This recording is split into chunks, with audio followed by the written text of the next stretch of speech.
How to hard reset Vivo S10 Pro. Step 1. At start, press the power button for a few seconds to turn off your mobile. Step 2. Then hold down volume up and power key for a few moments. Step 3. If you see the fast boot mode, release all held buttons.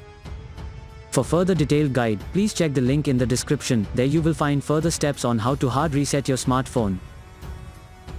For further detailed guide, please check the link in the description. There you will find further steps on how to hard reset your smartphone. For further detailed guide, please check the link in the description. There you will find further steps on how to hard reset your smartphone.